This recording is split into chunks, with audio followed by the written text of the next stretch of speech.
Hey everybody, wanted to give you this networking alert. This Saturday, the 21st of January, we're holding the largest networking event we've ever held. We're going to mix producers, directors, writers, investors, theater lovers. It's going to be big. It's going to be at an undisclosed Midtown location. If you want to come, you have to be a Producer's Perspective Pro member. Join at the Producer's Perspective Pro. Check it out. You get all the benefits and this big networking event this Saturday, the 21st. theproducersperspectivepro.com. Now on with the podcast. I want to be a producer with a hit show on Broadway. I want to be a producer.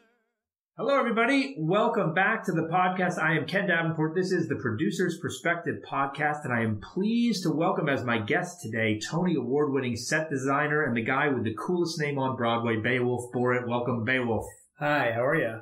So, Beowulf won his Tony for his design of Act 1, but been nominated multiple times. On Broadway, he's designed a slew of sets from Spelling Bee to On the Town to Hand to God to Rock of Ages, Scottsboro Boys, and many, many others.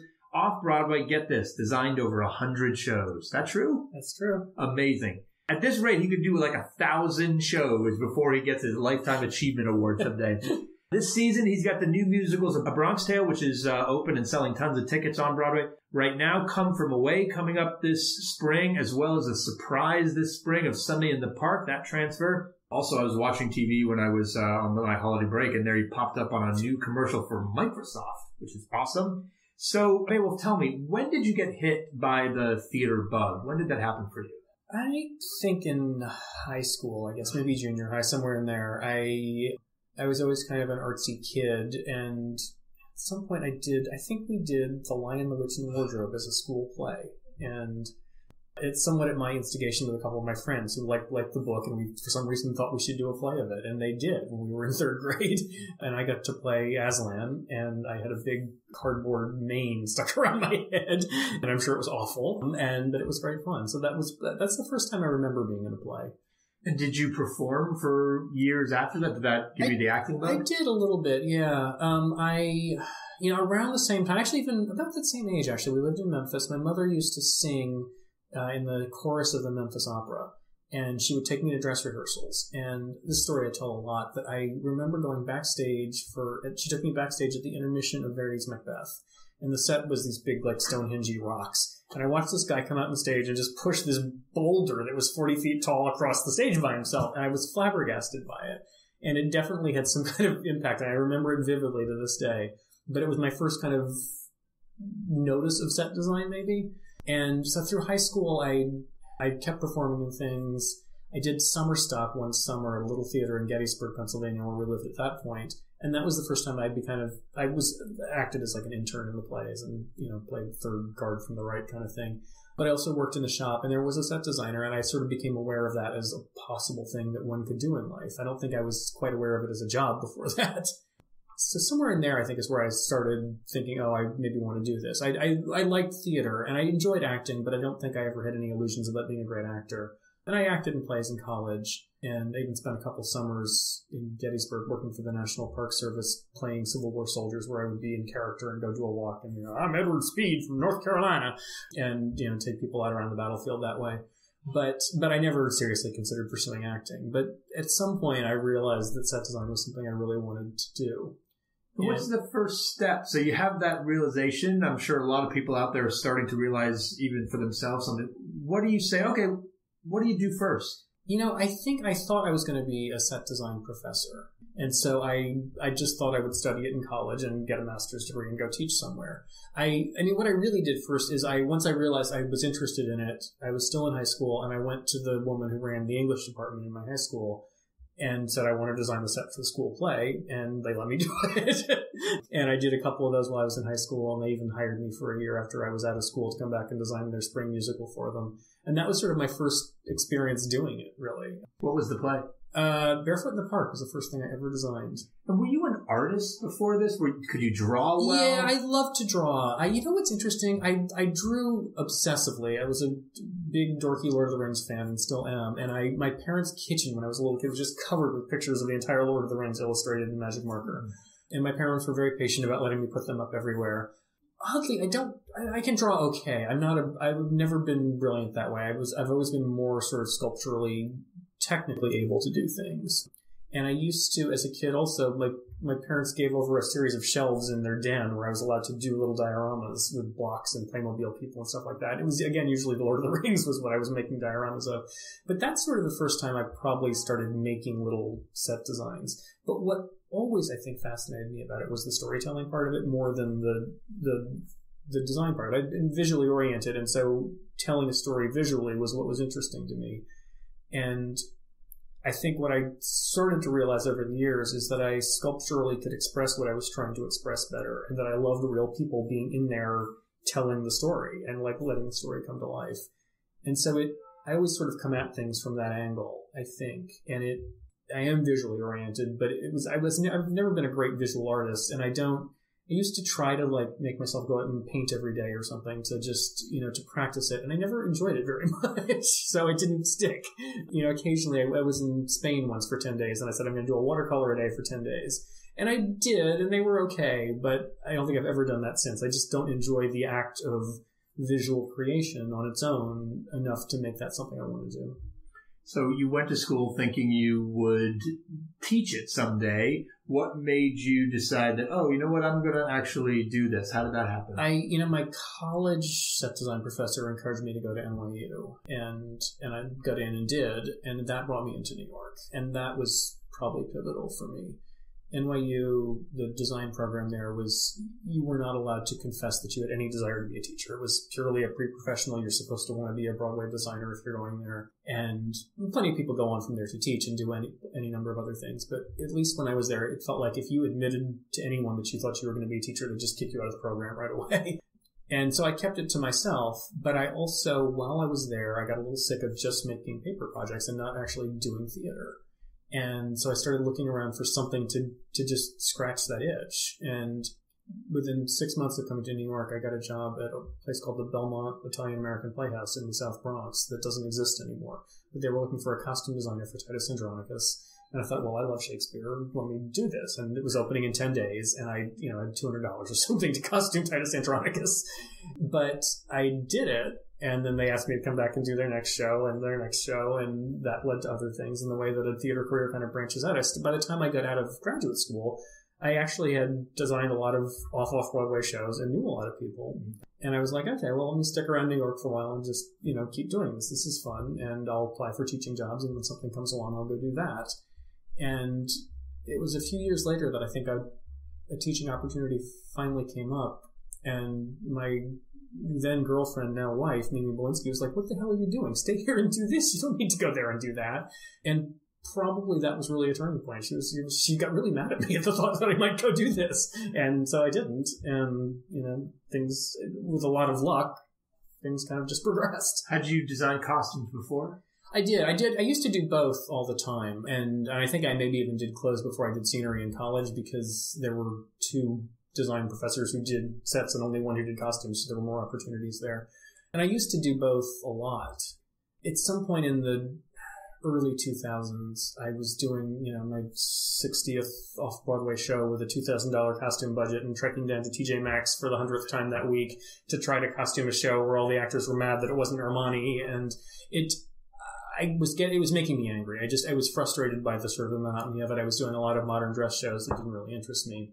And I found it was making me unpleasant, or I was becoming unpleasant to others and to myself.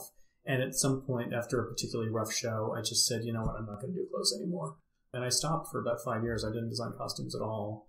And since then, I do it occasionally. More often than not, it's in sort of a regional theater situation where there's a good shop support. And it's usually a show that interests me for whatever reason, and often Shakespeare plays, which I do love doing clothes for. And then sometimes I'll say to the director, hey, can I do this one? It's a big British thing.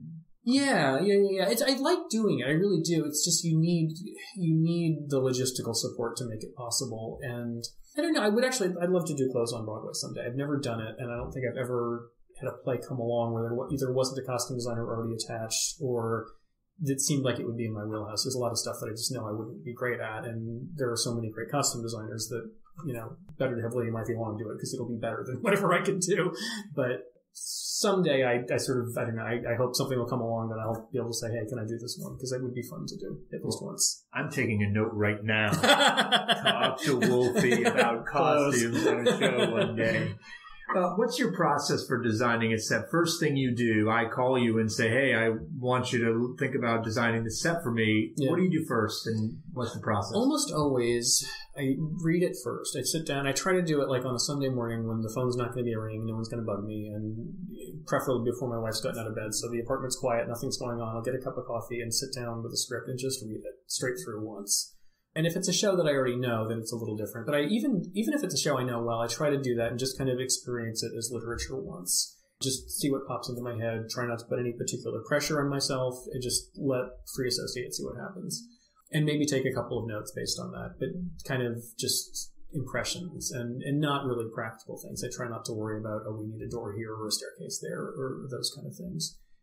And then after that, I like to sit down with the director, really before I've done anything else. I might do a tiny bit of research, but usually not. Usually I just sit down with the director, and I want to hear what they think.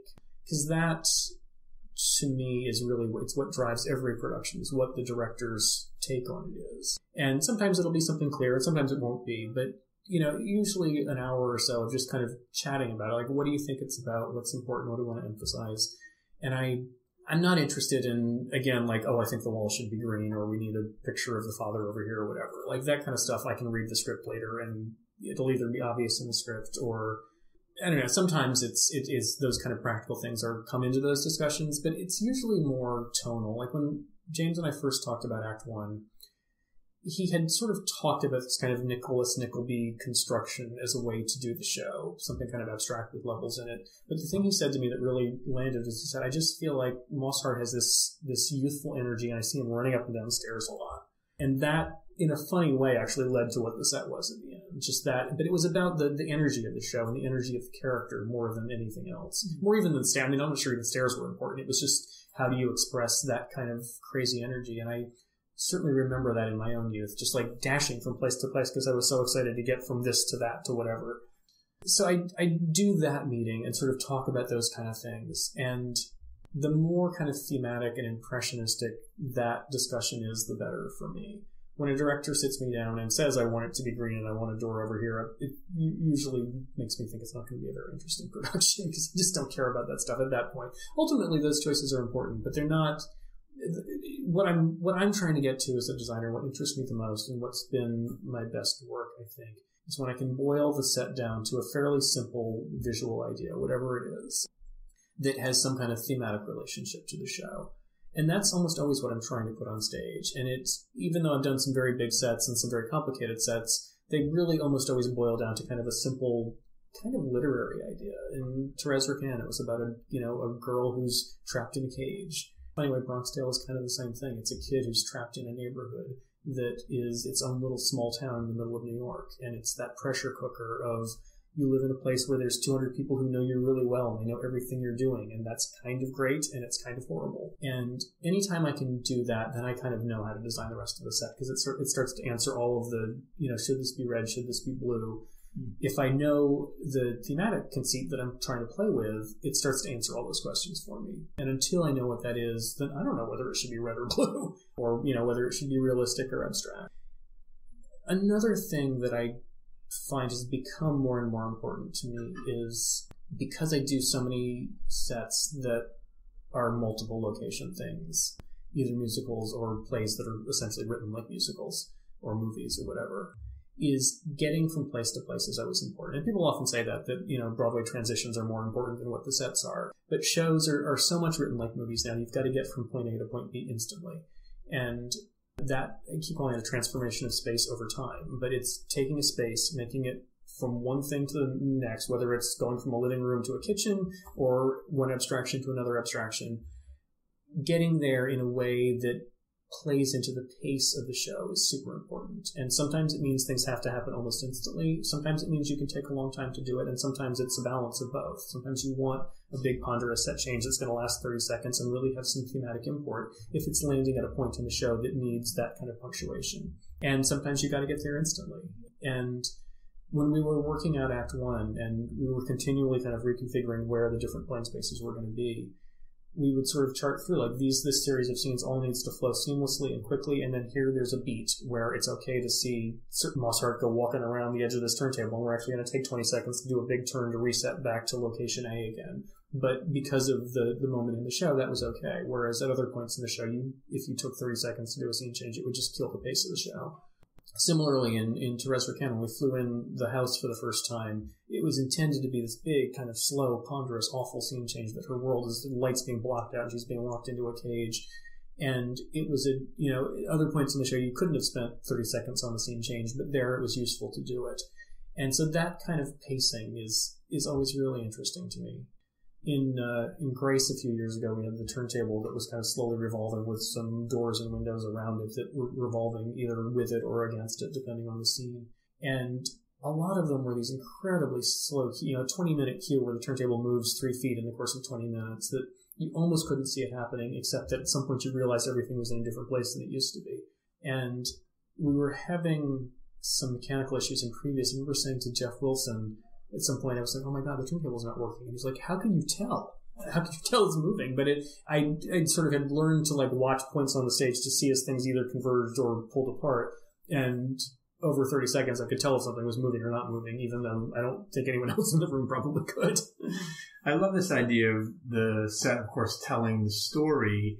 Let's step away from your work for a second. And of all the sets that you've seen throughout your career that you have not designed, what's been the most successful example of that you've seen? God, that's interesting. Some of the ones that I remember the most, and I'm not sure it's quite answering that question, I remember vividly in Robin Wagner's Victor Victoria set. It was a hotel room set that turned inside out and flipped upstage and became the street in Paris or wherever it was, I think. And it was one of the most beautiful scene changes I had ever seen, I thought, and it felt like space turning itself inside out. And that was one that really affected me, just in terms of a manipulation of space in front of the audience's eyes and the sort of the magic and the lyricism of that. I'm trying to think about, I should have this at my fingertips, and I'm so bitchy about other people's work. And there's plenty of people's work that I've seen and loved. I'm trying to think of an example of it. Let's come back to that one when I think of it later, because there's got to be an answer to this. Do you find yourself working with writers as well as the director, or are you pretty much streamlined right with the director in terms of the concept of the show? A bit of both. I feel like, I guess, what I'd say is I feel like the director, especially in musicals, it's less true in plays, but especially in musicals because there's so many moving parts, the director has to be the top of the pyramid, and everybody has to be sort of serving the director's vision is maybe too large a word, but the director has to be making the ultimate decision. They have to be the benevolent dictator. And so in that sense, I feel like it's useful if everybody's impressions sort of filter up and then back down again. And although I think I tend to be very friendly with the writers and enjoy listening to them, I feel like there's often less direct collaboration there. Sometimes there is, and sometimes there's just practical questions. I'm doing an adaptation of Murder on the Orient Express right now, and that Ken Ludwig's doing, and he'll email, I want to put this scene here and this scene there. Can we see these two parts of the train at the same time? And those kind of practical things, absolutely. But I feel like just in terms of making the machine function smoothly, I tend not to so much collaborate with writers, but it's more a matter of protocol. Honestly, I think plenty of what I'm doing is a collaboration with the writers. It's just going through the director and back to me. And certainly when it flows, most of it is what flows out of the writing is driving the design. But sometimes I'll run into this would be a really cool solution to this, but it doesn't work because of this thing in the writing. Can that change? And, sometimes it can, sometimes it can't. But I certainly have had those conversations too. What's the greatest change you've seen in set design over the past 10, 20 years? You're a young guy, but you started young as well, so You've seen a lot come and go. I mean, as with the whole world, honestly, the internet and the speed of communication and the speed that computers allow us to do things at has sort of amped everything up, I think. I used to do 20, 30 shows a year, but even now I'm probably doing 15 to 20 shows a year. And I think prior to being able to do so much by email and so much remotely, it would have been impossible to do that. Just technologically what it means in terms of I can sit on a plane and draft a set model that I sent to a 3D printer to get printed, and it shows up at my house done, and it's all been created virtually originally. And, dealing with shops, being able to just update things on a set of virtual drawings that, the updates take 2 seconds rather than sitting down to have to redraw the entire plate of drafting again, or, trying to erase the thing you don't want and replace it or whatever. But those kind of technological innovations have changed things hugely. I'm not sure for better or worse. It means we're all doing much more at any one time. And I feel like the industry has basically responded to it, that everybody kind of understands that happens, and I'm doing the show, but I'm not actually going to be there for this part of tech or whatever, which I don't love. I love it when I can, just sit down and do a show from start to finish without a lot of interruptions, but it doesn't happen often, and almost nothing pays well enough to be able to block out the amount of time you need to do that. So I think everybody has always got their fingers in 6,000 things at once, but I feel like people are generally understanding of it, but it does make us all a little bit schizophrenic at the same time. And, we've all done the thing where you work on a show and you've never had a production meeting with everybody in the room at one time until you're in tech. And even then you probably don't have them all, but you sort of all get together for the first time then. What's the next thing you see coming for set design in the next 20 years that will affect it the most? I think the 3D printing thing is going to be huge. It's in terms of conceiving scenery and building models, it's already becoming pretty prominent, but I think in 10, 20 years, maybe sooner, we're going to have it on an industrial scale where we're printing scenery, where I draw something that goes to the shop and it's just printed full scale. And when that becomes affordable, it's going to be, I don't know how that will play out or what that will mean, but I think it's going to be radically different. Even now, that kind of automation is so changing how shops build things, that you used to do drawings that a shop would build. Now I feel like my drawings go to a drafting office in the shop who essentially draws in their computers kind of an IKEA kit of the scenery. And it goes onto a CNC machine that then cuts the plywood into a bunch of shapes that a carpenter assembles. So there's this sort of step of virtually creating an assembly kit, basically, that you build scenery from. But there's an automated step in there that didn't used to exist. And that doesn't particularly change how I design things, but it changes how things are built, and it pulls one piece of human interaction out of it, and which not always for the good. In scenery, I don't find it bothers me so much, but with digital printing, there's a lot of pressure to print backdrops or, painted things, to print them instead.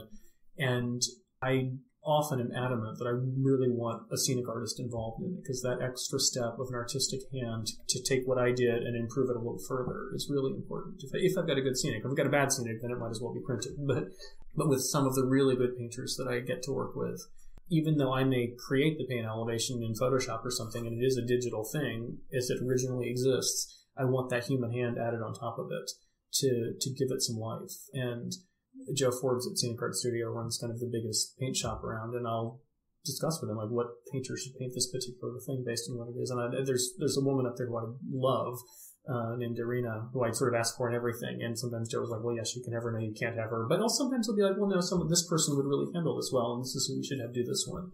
And that's really important to me, and something that I really fight not to lose. And, sometimes it's perfectly fine to print something, depending what it is. It might be the better choice to do a printed thing, but not always. And I thought of an answer to the other question, too. Great. Let's scroll back.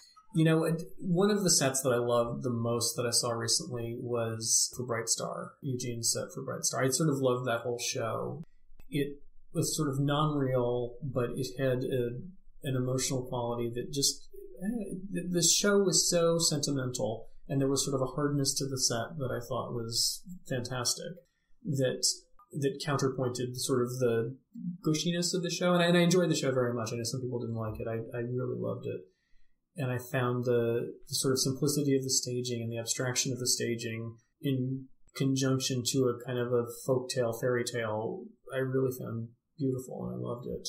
And actually, similarly, what Mimi did for Natasha Pierre, again, it's a very kind of sentimental story, and I think in the wrong kind of staging, I might have found it unbearable.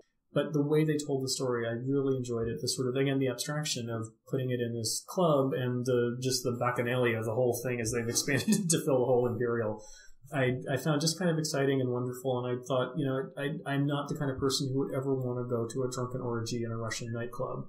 But this is a sort of safe way to experience that without actually having to do it. That is fun. So those are two recently that I liked a lot.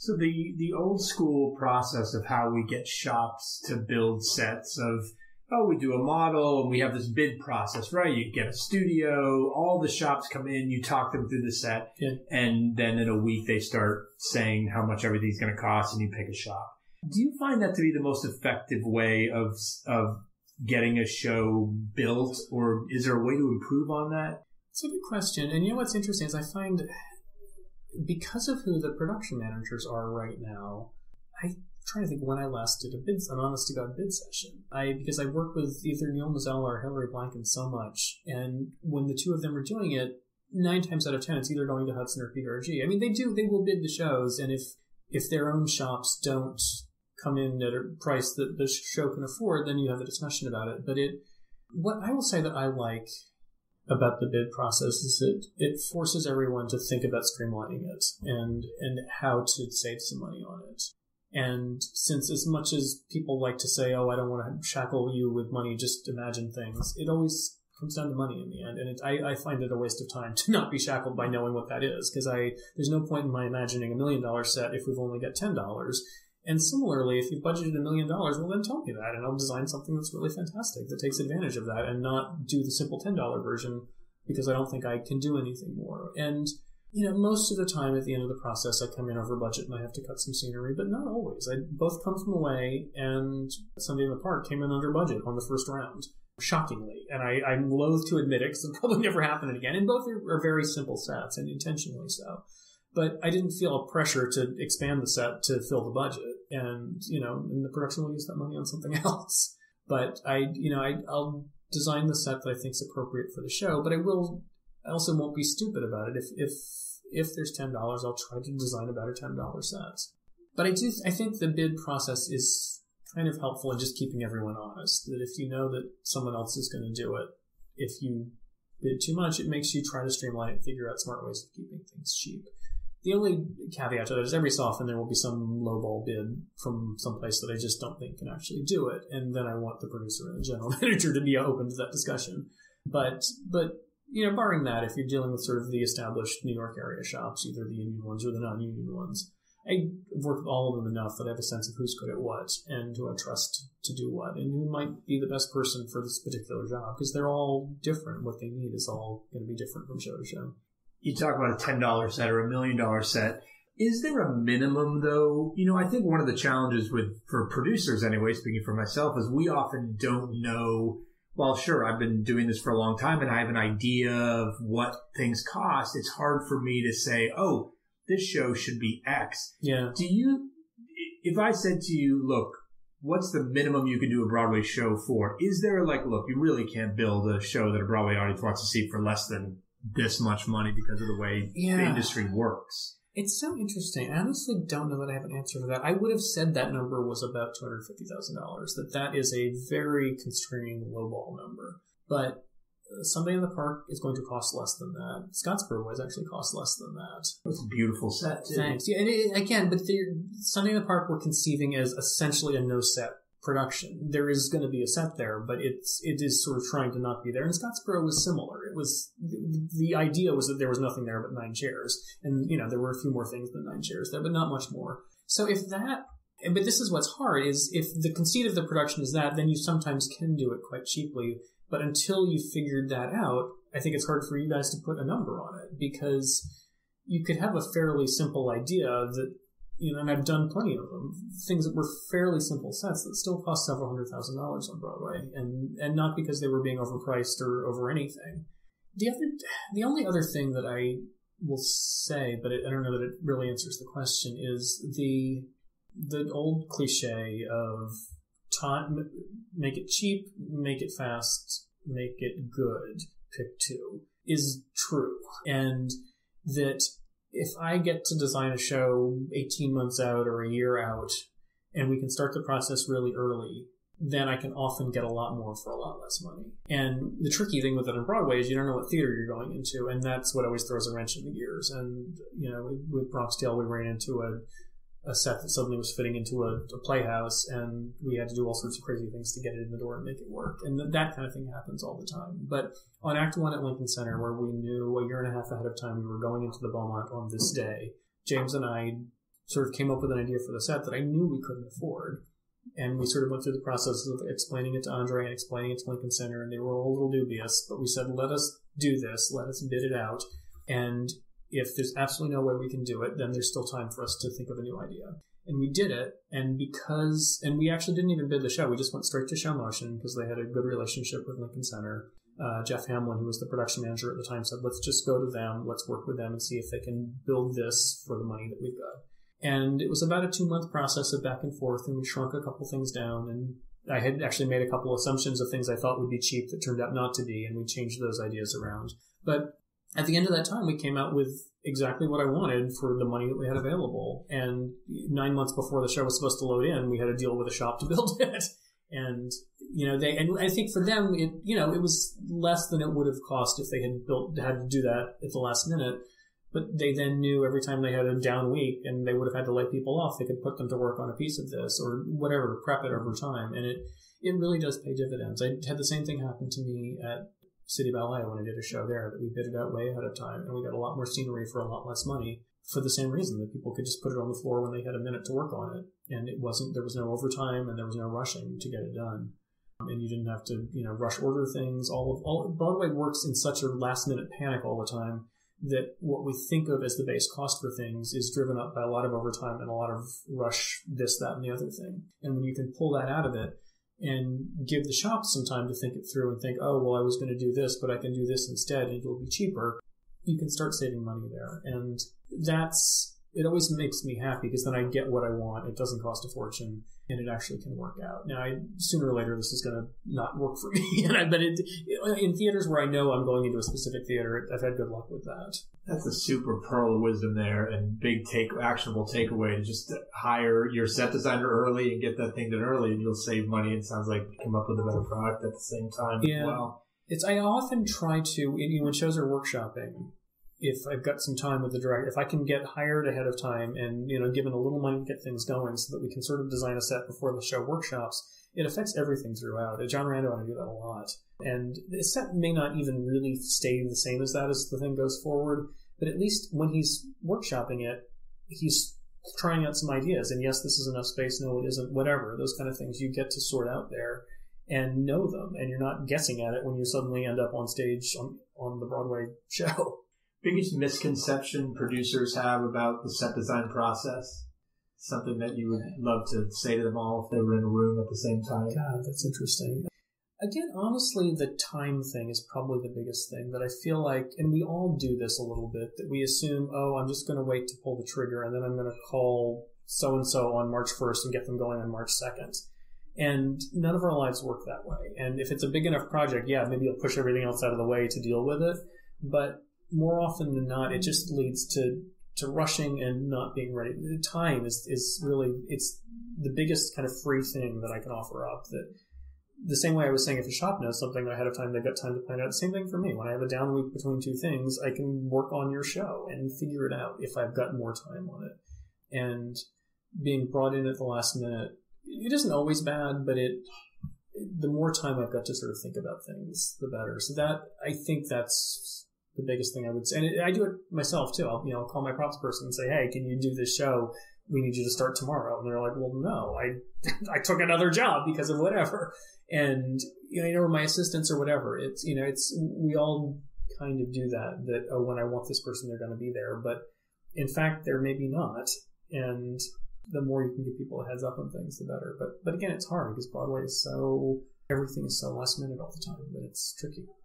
All right, my last question, my James Lipton-like genie question. I want you to imagine that the genie from Aladdin comes to see you, knocks on your office door, and says, thank you so much for your contributions to the theater and to the visual art form of set design, and I want to thank you by granting you one wish. Oh, man. You're such an even-keeled guy.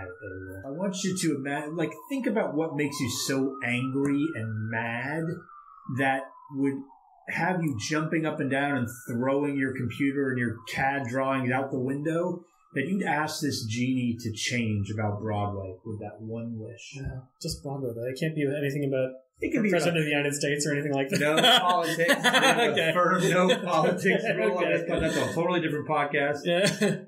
Anything about the theater that you'd change that makes something that really drives you effing crazy?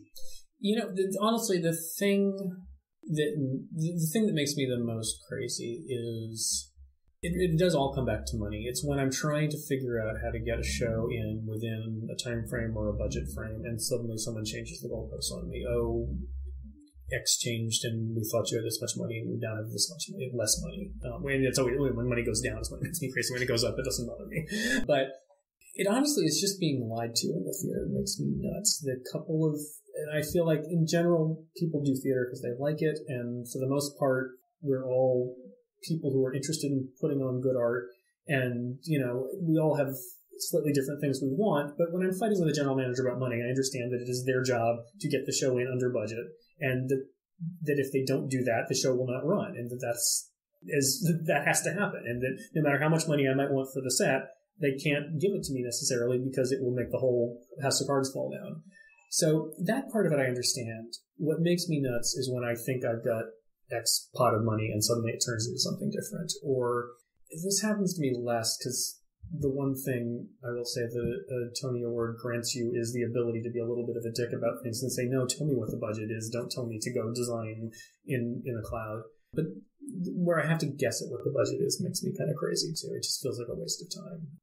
And I guess a similar corollary of this is if the show has been done out of town first without a commercial producer attached and suddenly it's coming in. So the thing kind of exists as an idea and it's not budgeted to support that idea. That's tough as well. Where, we know you guys developed the show this way, but we've only got 50 cents now. And although even there, I think, at least then I have the option of saying, well, I don't know how to do it for 50 cents, so I'm just not going to do it. As long as I'm presented what all of the various parameters are at the top, then I feel like it's up to me either to make it work within those parameters or to turn the job down. But once I've taken the job and I think I know what the parameters are and those goalposts move, that is the thing that makes me nuts and the thing that I will blow up at people about.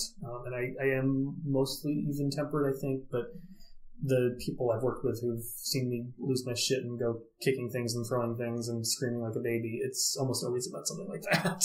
Well, it's just a question of being, one, transparent, and two, remembering we're all on the same team. Yeah. So to keep something from a team member, you're all trying for the same goal, to make the show great, to make the show run as long as possible. And it makes no sense to hide things from people, to save 10 grand or 20 grand. When we have to remember you're trying to do that for us too and deliver the greatest piece of art that we can. Yeah, absolutely.